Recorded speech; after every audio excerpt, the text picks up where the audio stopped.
Arushi murder mystery case की वो investigation जो अब तक कहीं सामने नहीं आई। देश और दुनिया की सबसे बड़ी मर्डर मिस्ट्री, कत्ल और कातिल का ऐसा रहस्य, आरुषि और नौकर हेमराज की हत्या क्यों और कैसे हुई।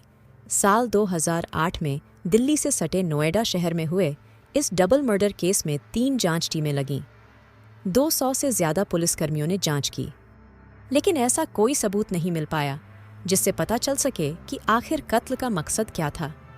रोज की तरह आरुषि तलवार इस दिन भी सुबह करीब 6 बजे जगी थी। मां नूपुर तलवार ने उसे स्कूल जाने के लिए तुरंत तैयार कराया। नौकर हेमराज ने मनपसंद नाश्ता तैयार किया। जल्दबाजी में उसने नाश्ता नहीं किया, लेकिन टिफिन में उसे रख लिया। 16 मई को लास्ट क्लास थी। इसके बाद गर्मियों की छुट्टी होने वाली थी, इसलिए उस दिन वह अपना ज्यादातर समय अपने दोस्तों के साथ छुट्टियां मनाने के लिए प्लानिंग करने में जुटी थी। उसी दिन आरुषि अपने बर्थडे की पार्टी सेलिब्रेट करने के लिए दोस्तों के साथ तैयारी भी कर ली थी। दोपहर करीब 2 बजे स्कूल की छुट्टी होने के बाद वह सेक्टर 25 में ही रहने वाली नानी के घर आई। इसके बाद हेमराज के साथ अपने घर लौट आई थी। अब तक की जांच में यह सामने आया है कि रात करीब 10 बजे डॉक्टर दंपति और आरुषि ने एक साथ खाना खाया था। इसके बाद डॉक्टर दंपति आरुषि के कमरे में जाते हैं और करीब 45 मिनट तक बर्थडे सेलिब्रेट करने को लेकर बातचीत हुई। बातचीत करके तय हुआ कि बर्थडे की पार्टी कहाँ होगी और किन लोगों को बुलाना है।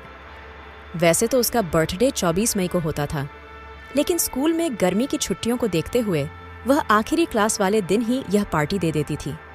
कभी 15 मई तो कभी 16 मई को आखिरी क्लास होती थी, इसलिए वह इन्हीं तारीखों पर अक्सर अपने दोस्तों को पार्टी देती थी।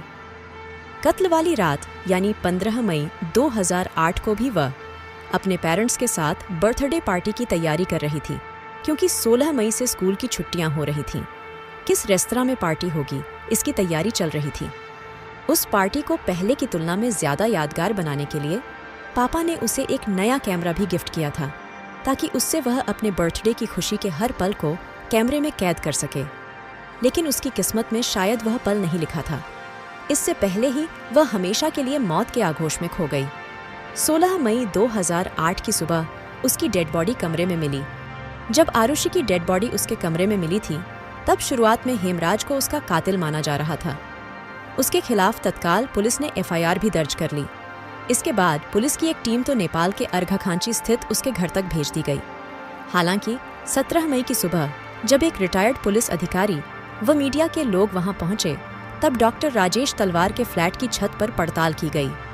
उस दौरान हेमराज की डेड बॉडी मिली, तब केस में नया मोड़ आ गया। इसी के बाद डॉक्टर दंपति शक के घेरे में आ गए।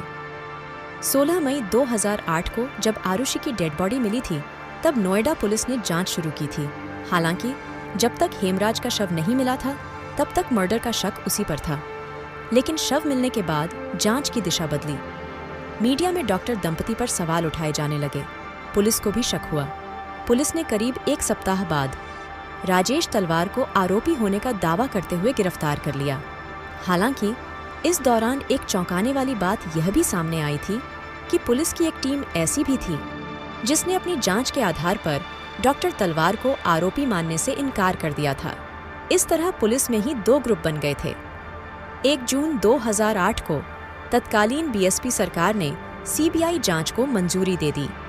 इसके बाद सीबीआई ने तुरंत जांच शुरू कर दी। इस जांच में डॉक्टर तलवार की क्लिनिक में काम करने वाले कृष्णा, राजकुमार और विजय मंडल पर शक जताया गया। सीबीआई ने दावा किया था इन तीनों ने मिलकर डबल मर्डर को अंजाम दिया था। तीनों की गिरफ्तारी साइंटिफिक आधार पर मिली डिटेल के तहत की गई थी। 11 जुलाई 2008 को सीबीआई के तत्कालीन जॉइंट डायरेक्टर अरुण कुमार ने बताया था कि तलवार दंपति से हुई पूछताछ और उन पर किए तमाम साइंटिफिक टेस्ट से कुछ हाथ नहीं लगा। सीबीआई ने दावा किया था कि 15 मई की रात में हेमराज के कहने पर कृष्णा, राजकुमार और विजय मंडल डॉक्टर तलवार के घर पहुंचे थे। वहां नौकर के कमरे में चारों ने शराब पी। इसके बाद वे आरुषि के कमरे में जाकर जबरदस्ती करने लगे और फिर उसके सिर पर वार कर बेहोश कर दिया। हेमराज ने इसका विरोध किया। तब तीनों बातचीत करने के बहाने उसे छत पर ले गए और फिर उसकी खुखरी से हत्या कर दी। इसके बाद तीनों वापस आरुषि के कमरे में पहुंचे और उसका भी गला खुखरी से काट दिया। इस केस में नया मोड़ तब आया तब जब सीबीआई की एक नई टीम ने जांच की कमान संभाली। इस टीम ने तीनों नौकरों के खिलाफ जुटाए गए सबूत को कमजोर करार दिया। इस आधार पर तीनों को कोर्ट से जमानत भी मिल गई। इसके बाद सीबीआई की इस टीम ने केस को ब्लाइंड बताकर क्लोजर रिपोर्ट लगा दी। हालांकि बाद में कोर्ट के आदेश पर फिर से केस को ओपन किया गया। तब पारिस्थितिकजन्य साक्ष्यों के आधार पर डॉक्टर तलवार दंपति को आरोपी करार दिया गया। इसके बाद दोनों को फिर से गिरफ्तार कर जेल भेज दिया गया। अब सवाल ये आता है कि क्या राजेश तलवार और आरुषि के बीच अच्छे संबंध नहीं थे? दोनों के बीच कहासुनी होती रहती थी। तभी तो एक बेटी अपने पिता को ईमेल से जवाब देती थी। आरुषि का नौकर के साथ करीबी संबंध भी थे। अब ऐसे में कोई भी पिता अपनी बेटी को नौकर के साथ रात में एक बिस्तर पर देखेगा तो उसका आपा खोना लाजमी है। और फिर गुस्से में मर्डर कर दिया। अब जब इस बारे में नूपुर तलवार को पता चला तो क्या मजबूरी में उसने पति का ही साथ दिया? इस सवाल के जवाब की शुरुआत सीबीआई की क्लोजर रिपोर्ट से करते हैं। दरअसल इस रिपोर्ट में लिखी बात को कोई भी ज्यादा तवज्जो देगा, जैसा कि आरुषि और उसके पिता के बीच संबंध को लेकर मीडिया के जरिए जो बात सामने आई, उसके लिए सबसे पहले 15 मई के दिन के घटनाक्रम को जानना भी जरूरी है। आखिर उस दिन दोपहर से लेकर फिर रात में 12 बजे तक क्या हुआ? क्लोजर रिपोर्ट के मुताबिक 15 मई की दोपहर में डीपीएस में क्लासेस खत्म होने के बाद आरुषि को मां नूपुर तलवार अपने साथ ले आई थी। दोपहर करीब 1:30 पर दोनों अपने घर पहुंची। लंच से पहले ही डॉक्टर वंदना तलवार डॉक्टर राजेश तलवार के भाई डॉक्टर दिनेश तलवार की पत्नी पहुंची थी। इसके बाद सभी ने एक साथ लंच किया। डॉक्टर वंदना उस दिन 3:30 बजे तक आरुषि के घर पर ही रही थी। इसके बाद वह दिल्ली के हौज खास स्थित घर चली गईं। शाम करीब 4 बजे के बाद आरुषि को घर पर ही छोड़कर नूपुर तलवार अस्पताल में चली जाती है। इसके बाद शाम करीब 7 बजे वह क्लिनिक से घर लौटती हैं। रात करीब 9 बजे डॉक्टर राजेश तलवार घर आते हैं। उस समय उनका ड्राइवर पड़ोस में कार पार्किंग करने के कुछ देर बाद गाड़ी की चाबी देने के लिए घर में आता है। ड्राइवर उमेश ने बयान दिया था कि जब वह फ्लैट में दाखिल हुआ तब आरुषि और नूपुर तलवार डाइनिंग टेबल पर थीं, जबकि डॉक्टर राजेश तलवार बेडरूम से निकल रहे थे। इससे पहले उसी दिन हेमराज को घर पर एक कुरियर मिला था। उसमें डिजिटल कैमरा था। इसे डॉक्टर तलवार ने ऑनलाइन ऑर्डर करके मंगाया था। यह कैमरा आरुषि के 24 मई को आने वाले जन्मदिन पर गिफ्ट देने के लिए मंगाया था। माँ बेटी दोनों डिनर के बाद आरुषि के कमरे में आ गईं। भले ही कैमरे को बर्थडे पर गिफ्ट देने के लिए मंगाया था, लेकिन उसे दिखाने के लिए कहने पर माँ नूपुर खुशी खुशी कैमरा लेकर आरुषि को दे देती है। गिफ्ट देखकर आरुषि काफी खुश हुई और उसने पहले अपने मम्मी पापा की फोटो खींची। उस समय रात के करीब 10 बज रहे थे। इसके कुछ देर बाद पापा तलवार ने भी आरुषि की फोटो खींची। रात करीब 10:38 पर आरुषि की फोटो ली गई थी। जांच के दौरान यह बात सामने आई थी कि 15 मई की रात में डॉक्टर राजेश तलवार ने 11 बजे नूपुर से इंटरनेट का राउटर चालू कराया था। यह राउटर आरुषि के कमरे में था। इसके बाद 11:57 पर और 12:03 तक इंटरनेट का यूज करने की बात सामने आई है। इसके अलावा रिपोर्ट में यह भी लिखा है कि आरुषि के एक करीबी दोस्त अनमोल ने 12 बजे या इसके आसपास घर के नंबर पर कॉल किया था। उस पर रिंग भी हुई थी, लेकिन फोन रिसीव नहीं हुआ था। रिपोर्ट में बताया गया है कि स्पष्ट तौर पर और सीधे ऐसा कोई सबूत नहीं मिला है जिससे यह पता चले कि 15 मई की रात 12 बजे से लेकर सुबह 6 बजे तक घर में क्या हुआ। जांच अधिकारी AGL कॉल ने गाजियाबाद की CBI कोर्ट में तलवार दंपति को उम्र कैद की सजा दिए जाने से पहले बयान दिया था कि तलवार दंपति ने पूरे होशो हवास में अपनी बेटी समेत 2 जानें ली और फिर शातिराना तरीके से सबूत मिटाए। उन्होंने बताया था कि रात 12 बजे डॉक्टर राजेश तलवार को आरुषि के कमरे से आवाज सुनाई दी थी। इसके बाद वो कमरे में गए तो आरुषि और हेमराज को आपत्तिजनक हालत में पाया। इस पर गुस्से से पागल तलवार ने एक के बाद एक आरुषि और हेमराज पर गोल्फ स्टिक से कई वार किए। इस दौरान आरुषि की मौत हो गई और हेमराज बेहोश हो गया। इसके बाद तलवार ने हेमराज को छत पर ले जाकर उसका सर्जिकल ब्लेड से गला रेत दिया और नीचे आकर आरुषि का भी गला रेत दिया, जिससे उसकी मौत हो गई। CBI ने कहा था कि आरुषि की मां नूपुर ने भी सबूत मिटाने का काम किया। उन्होंने आरुषि के प्राइवेट पार्ट की सफाई की और फिर आरुषि को कपड़े पहनाए। जैसा कि सीबीआई के जांच अधिकारी ने कोर्ट में बयान दिया था कि डॉक्टर राजेश तलवार ने आरुषि को हेमराज के साथ आपत्तिजनक हालत में देख लिया था, इसलिए वह अपना आपा खो बैठे थे। इससे साफ है कि डॉक्टर तलवार ने बेटी की इज्जत बचाने और समाज में खुद को सभ्य बनाए रखने के लिए दोनों कत्ल किए। ऐसे में सवाल ये है कि जब डॉक्टर तलवार ने इज्जत के लिए कत्ल किया तो फिर अपनी बेटी को नग्न हालत में ही क्यों छोड़ दिया? क्या कोई ऐसा बाप है जो अपनी बेटी को जिंदा या फिर मौत के बाद भी उसे दुनिया के सामने न्यूड हालत में छोड़ दे? क्या कोई ऐसी माँ है जो बेटी की मौत के बाद भी उसके निचले हिस्से वाले कपड़े को पहनाने में संकोच करे? इसी हालत में आरुषि को पुलिस वालों ने देखा। 16 मई 2008 की सुबह इस बारे में जानकारी मिलने के बाद जो बाहरी लोग आए थे उन्होंने भी देखा होगा। ऐसे में क्या माँ बाप ने जानबूझकर ऐसा किया? इस बारे में दोनों ने बातचीत के दौरान खुद कहा कि वह क्राइम सीन को डिस्टर्ब नहीं करना चाहते थे, इसलिए कोई बदलाव नहीं किया। अगर इज्जत के लिए ही कत्ल किया होता तब जरूर शरीर को ढक दिया होता। इससे साफ होता है कि आरुषि ने विरोध किया था। इस विरोध के कारण ही कोई उसके शरीर के ऊपर चढ़ आया और उसके दोनों हाथ पकड़ लिए। चूंकि दाहिने हाथ से आरुषि ने जोर लगाया होगा, इसीलिए दूसरे शख्स ने उस पर ज्यादा दबाव डाला होगा। आरुषि के हाथ पर दबाव डालने का निशान किसी व्यक्ति का ही है। इसकी पुष्टि भी सीबीआई की जांच में हुई थी। अब जरा फिर से कोर्ट में सीबीआई अधिकारी के दिए बयान पर गौर कीजिए।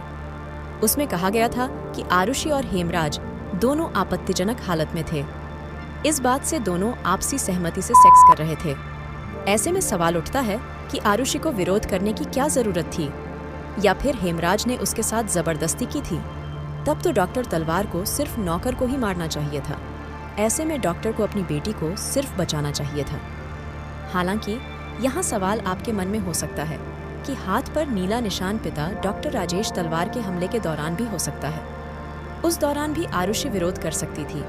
ये हो सकता है, लेकिन क्या आप मान सकते हैं कि कोई अविवाहित लड़की किसी के साथ कर रही हो और पिता देख ले तो वह उसका विरोध करने लगेगी या फिर शर्मसार हो जाएगी? हालांकि यह बात वैचारिक भी हो सकती है, लेकिन तार्किक बात यह है कि अगर आरुषि विरोध कर सकती थी तो नेपाली नौकर हेमराज क्यों नहीं? क्या हेमराज सिर्फ डॉक्टर तलवार के सामने चुपचाप शर्म से गर्दन झुका लेता और डॉक्टर तलवार उस पर गोल्फ से लगातार हमला करता और फिर छत पर ले जाकर गला काट देता? इस दौरान हेमराज खामोश रहता और मरने का इंतजार करता? ऐसा कभी नहीं हो सकता। मौत सामने हो तो कोई भी बचाव करता है। ऐसे में डॉक्टर तलवार और उसकी पत्नी नूपुर तलवार को भी चोट आती, लेकिन ऐसा कुछ नहीं था। इन दोनों तलवार पति पत्नी पर कोई खरोंच का निशान नहीं मिला था। जब छत पर से दोनों माता पिता लौटते तो क्या आरुषि उसी कमरे में बेड पर लेटकर इंतजार करती रहती, या फिर जान बचाने के लिए कहीं छुपने का प्रयास करती? यदि ऐसा होता तो आरुषि का मर्डर उसके कमरे में बेड पर लेटे हुए नहीं होता, बल्कि हॉल या बाथरूम या अन्य किसी स्थान पर उस पर हमला हुआ होता। पर ऐसा नहीं है। आरुषि पर हमला उसके कमरे में ही बेड पर सोते समय हुआ था। इस तरह जाहिर है कि यह उस रात की घटना का सबसे ज्यादा और विश्वसनीय साक्ष्य है, जिसे पुलिस हो या सीबीआई की टीम, दोनों ने अनदेखा कर दिया। इस फोटो को 15 मई की रात 10:38 पर लिया गया था। इस फोटो को आरुषि के पिता डॉक्टर तलवार ने लिया था। इससे पहले फैमिली के तीनों मेंबर ने कई फोटो लिए थे। इस फोटो को देखकर आपको क्या लगता है कि आरुषि खुश नहीं है, किसी तरह की टेंशन में है? पहले की जांच में नोएडा पुलिस ने क्या कहा था, सीबीआई ने क्या कहा, और दोनों तलवार दंपति ने मीडिया को क्या बयान दिया, सब कुछ भूल जाइए। बस फोटो को देखिए, क्या दिख रहा है? एक हल्की सी मुस्कान के साथ लड़की, थोड़ा सिर झुकाए। दरअसल आरुषि जब खुश होती थी तब अपने गले को थोड़ा झुकाकर फोटो खिंचवाती थी। इस फोटो में भी ऐसा ही है। ऐसे में क्या लगता है कि उसे पहले से किसी तरह की टेंशन थी, या फिर वह परेशानी में थी? लेकिन कई बार मीडिया में यह बात सामने आई थी कि आरुषि और उसके पिता के बीच अनबन चल रही थी, दोनों में टेंशन थी, जिसके बाद इस वारदात को अंजाम दिया गया। इस टेंशन को लेकर एक आरुषि की ईमेल का भी जिक्र किया गया था।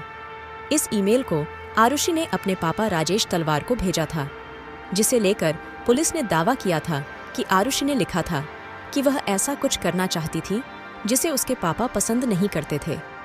पुलिस ने यह भी कहा था कि आरुषि ने लिखा था कि I want do it again.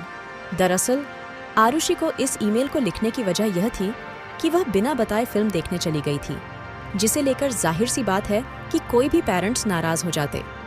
ऐसे में डॉक्टर राजेश तलवार भी नाराज हो गए थे, जिसका जवाब आरुषि ने मजाकिया अंदाज में लिखा था। इस बात का मैंने पहले ही जिक्र कर दिया है। यही वजह है कि ईमेल के आखिर में आरुषि ने यह भी लिखा था, लॉल्स, इम्प्रेशन जमाने के लिए ऐसा करना पड़ता है। अब भला सोचिए, जैसा कि इस ईमेल को लेकर नोएडा पुलिस टीम ने दावा किया था कि आरुषि ने इसे सेक्स करने को लेकर लिखा था। वह ऐसे रिलेशन बनाती थी तो उसके पापा नाराज थे। यही वजह है कि आरुषि ने इस नाराजगी का जवाब आमने सामने होकर देने के बजाय ईमेल के जरिए दिया था। मगर आप सोचिए कि कोई भी लड़की सेक्स की बात, वो भी अपने पिता से करेगी तो आखिर में क्या लिखेगी? Laughing out loud, lols. अब आप खुद ही अंदाजा लगाइए कि क्या सच रहा होगा। वो सबूत जिसने बताया था कि आरुषि हेमराज की हत्या एक ही कमरे में हुई थी या फिर अलग अलग,